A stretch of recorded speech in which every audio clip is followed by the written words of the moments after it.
He just catch a rocket? What does it mean to be a hero? That's the question posed by Black Adam, DC's origin story about a super violent anti-hero, but it struggles to find the answer amid a tiring string of non-stop action scenes.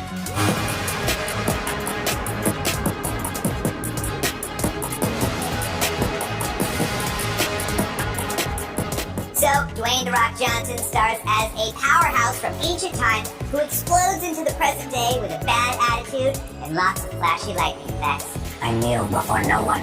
The movie feels like it was made a few decades ago, before the golden age of superhero movies, and carries none of the wisdom Hollywood has learned from the likes of The Dark Knight and Iron Man and all the other great comic book movies that have come out since then. Assemble. The movie is made clunky by too much exposition, the villain is one-dimensional, and there's an over-reliance on spectacle over character and story. Funny story, a little bit of trivia, this movie has actually been in development by The Rock for 15 years, and it feels like the idea he had for that movie was like snapshotted and frozen in time, and then he brought it to the present, but completely ignored all the other movies that have come out since then and learned none of the lessons. So this is more of the vibe of like Daredevil and like Green Lantern instead of all the much better superhero movies that have come out since then. That's good advice. Which is a shame because it had a lot of potential. The JSA comic run featuring Black Adam is one of DC's all-time greats. It showed how his brutal sense of justice made even the best heroes re-examine the line between what's right and what's wrong. But the debate devolves into a confusing garble of generic statements. By the end, it's hard to say who stands where on the subject and why, which is bad when that's what your movie's about. Johnson plays Black Adam in the same vein as Arnold Schwarzenegger in Terminator 2, a stoic, seemingly soulless killing machine who gains a glimmer of humanity and even a sense of humor.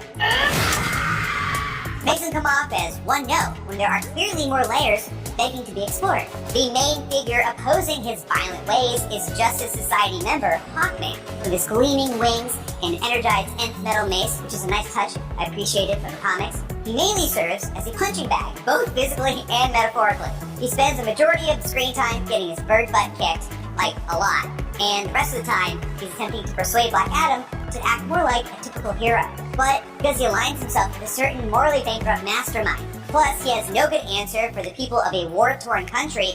Heroes don't kill people. Well, I do. Straight up murder people in their movies. Pierce Brosnan delivers a charming and mysterious performance as Dr. Fate, although the script tries to do too much with his character without earning it.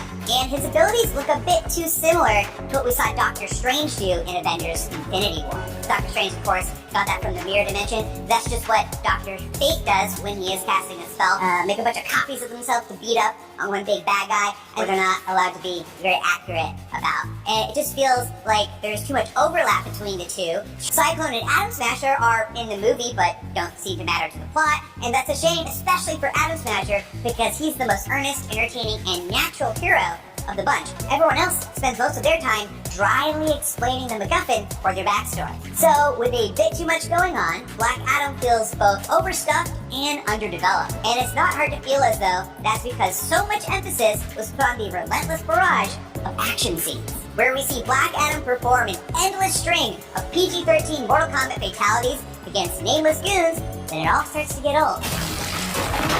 After about the fourth scene of him mowing down dozens of baddies who didn't stand a chance, I started to wonder why a sort of Black Adam kryptonite was introduced in the first act, but none of the bad guys thought to use it against him later on. Also, it has to be said how incredibly strange it is for this movie to completely ignore the fact that Black Adam is linked to Zachary Levi's Shazam, even though they share the same powers, same transformation word, and same lightning bolt logo. To fight bad guys.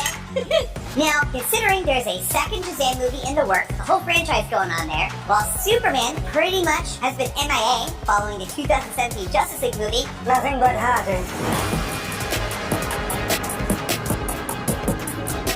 it's packed with underdeveloped characters and an excessive number of repetitive action scenes, to the point where its half-baked debate on what it means to be a hero is lost in all the noise. When you get a chance to see Black Adam, let us know your thoughts about it in the comments. This was all just my opinion. We want to hear yours.